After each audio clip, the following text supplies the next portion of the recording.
슬릴로팡입니다. 여러분은 쥐의 뇌를 감염시켜 고양이의 뇌까지 장악하는 기생충에 대해 들어보신 적 있으신가요? 한때 꽤나 유명했던 이 녀석에 대해 아마 이미 알고 계신 분들도 많이 계실 겁니다. 그런데 여러분, 이 사실은 모르셨을 겁니다. 최근 이 기생충이 진화함에 따라 인간의 뇌까지 조종할 수 있다는 것, 이를 통해 이른바 인간의 좀비화가 일어날 수 있다는 연구 결과가 나왔다는 사실을 말이죠. 오늘은 이 기생충의 정체와 감염 후의 증상은 무엇인지, 현재의 동향은 어떠하며 과연 인간의 좀비화라는 게 실현 가능성은 있는 것인지에 대해 알아보는 시간을 가져보겠습니다. 기생충과 바이러스의 진화가 만들어낼 인류의 좀비화 가능성, 지금 바로 시작하겠습니다. 영화의 단골 소재 중 하나인 좀비. 여러분이 영화를 통해 알고 있는 좀비라는 단어는 부두교의 전설에 등장하는 주스를 통해 움직이는 시체에서 유래되었습니다. 또 콩고에서 신을 일컫는 은잠비나 숭배의 대상을 일컫는 좀비에서 유래되었다는 설 또한 존재하는데요. 오늘날 여러분이 주로 접하는 좀비들은 좀비 영화의 시초라고 할 수 있는 살아있는 시체들의 밤에서 시작되었고, 이들은 시대를 거듭하며 점차 그 형태가 현재 우리가 알고 있는 좀비의 모습에 가깝게 변화해왔습니다. 이렇게 영화에나 존재할 법한 좀비들의 존재에 대해 실제로도 여러 목격담이 존재해왔지만, 사실상 세균 감염으로 인해 생존이 불가능한 과학적 근거와 더불어 이러한 좀비들의 증거들 또한 사기나 조작으로 밝혀져 왔죠. 그런 와중에 일약 이러한 여론을 뒤집는 하나의 계기가 나타나기도 했습니다. 미국 마이애미 대학의 바이러스학자 사미타 안드레안스키가 좀비 바이러스의 탄생이 이론적으로는 충분히 가능한 일이라고 주장한 것이었는데요. 죽은 사람이 다시 살아나 사람을 먹는다는 것은 현재까지로서는 불가능하지만, 기생충이 인간의 뇌에 영향을 미칠 수 있다는 것과 더불어 바이러스가 진화하여 새로운 형태로 발현될 수 있다고 말한 것이었죠. 그리고 실제로 최근 그러한 기생충이 등장하여 좀비 발생 가능성에 대한 설이 다시금 떠오르기 시작합니다. 그 주인공은 바로 톡소포자충으로, 이들은 설치류의 뇌를 감염시켜 살아있는 좀비처럼 만드는 것으로 알려져 있는데요. 자신이 감염시킨 설치류의 행동을 조작하는 이 기생충은 곧 자신이 먹힐 고양이를 고른 후 그 주위를 배회하기 시작합니다. 이후엔 고양이에게 잡아먹히게 되면서 톡소포자충은 고양이의 뇌까지 잠식시켜버리는 것이죠. 여기서 과학자들이 우려하는 결정적인 부분은 이러한 쥐들이 인간과 상당히 유사한 면들을 가지고 있다는 것입니다.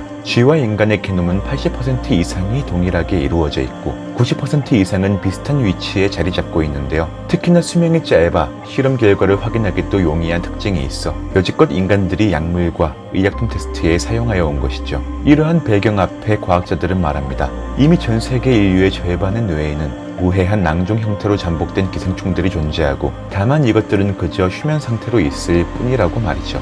참고로 이 톡소포자충은 선진국에서 가장 흔한 기생충 중 하나입니다. 혈정 및 기타 체액에 다루는 혈청학적 연구에 따르면 세계 인구의 30에서 50%가 이 톡소플라즈마 감염 위험에 노출되어 있으며 만성적으로 감염될 수 있다고 하는데요. 그 중에서도 감염자가 가장 많이 발생한 프랑스를 기준으로 2000년 기준 감염자 발생은 자그마치 84%에 달했다는 결과값이 나왔습니다. 이 톡소포자충의 감염 증상은 특정한 절차를 가지는데, 처음엔 경미한 감기 증상이 몇 주 동안 지속적으로 발생하는 잠복 감염 상태에 들어섭니다. 이후 감염자들은 뇌, 눈 또는 기타 기관의 손상을 겪는가 하면, 특히 그 중에서도 눈의 시력 저하, 시야 흐림, 통증, 충혈 현상 등을 겪게 되는데요. 물론 그 중에서도 가장 치명적인 것은 임산부로서 자궁에 있는 동안 감염된 영아는 출생 시엔 증상이 없지만 추후엔 증상이 발현될 수 있으며, 출생 후 심각한 눈 손상 및 뇌 손상을 입을 가능성이 존재합니다. 그리고 최근에는 미묘한 유해적 또는 병리적 행동 변화 양상이 드러나고 있는데요. 면역 결핍이 있는 일부 사람들에게서 기생충으로 인한 정신분열증과 자살 경향이 비례한다는 결과값이 나타났습니다. 이에 대해 캘리포니아 대학의 연구진은 기생충이 이전에 생각했던 것 이상으로 강력해졌다는 충격적인 사실을 추가로 공개했는데요. 해당 연구에 참여한 연구팀 중 과학자 웬디 잉햄은 충격적인 사실을 찾아냅니다. 기생충에게 감염된 생쥐 중 완전히 잠식되지 않은 쥐를 대상으로 실험한 결과, 이 기생충이 우리 생각보다 뇌에 관해 더 많이 알고 있으며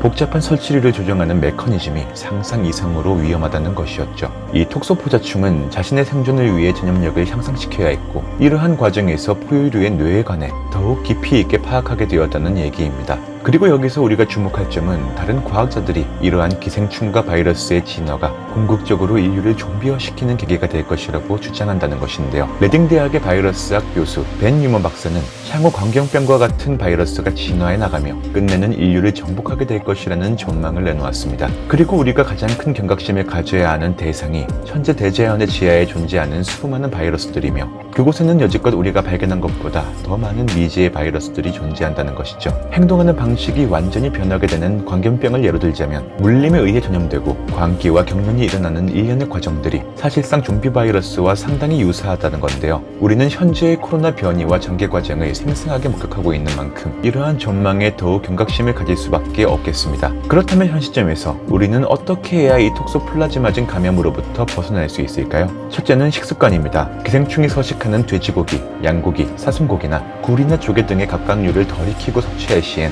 덜 익힌 음식의 오염으로 인한 감염 확률이 상당히 높습니다. 또한 칼, 식기, 도마 및 기타 오염된 날고기나 조개류와 접촉한 기타 식품으로 인해 오염되는 경우 또한 문제점으로 손꼽히며 이는 톡소포자충에 감염된 고양이 혹은 토양과 식품류의 접촉을 통해서도 이루어질 수 있는 것이죠. 톡소플라즈마 감염 여부는 다양한 혈액 검사를 통해 확인 가능하며 일반적으로 임신하지 않은 건강한 사람의 경우엔 별도의 치료가 필요하진 않습니다. 증상이 발생하더라도 통상 몇 주에서 몇 달 이내에 사라지게 되기 때문이죠. 오늘 내용은 전염과 변이의 무서움이 얼마나 큰지를 느끼는 요즘이기에 더욱더 흥미로운 주제로 다가왔던 것 같습니다. 항상 무병장수의 지름길은 위험한 것을 먹지 않고 올바른 식습관을 유지하는 것일 텐데요. 뇌를 장악하는 톡소포자충과 바이러스에 관한 이야기, 오늘 영상은 여기에서 마치도록 하겠습니다. 내용이 흥미로우셨다면 구독과 좋아요 꾹 클릭해 주시고 저는 다음 영상에서 더 좋은 이야기로 찾아뵙도록 하겠습니다. 이상으로 스릴루팡이었습니다. 늘 건강하세요.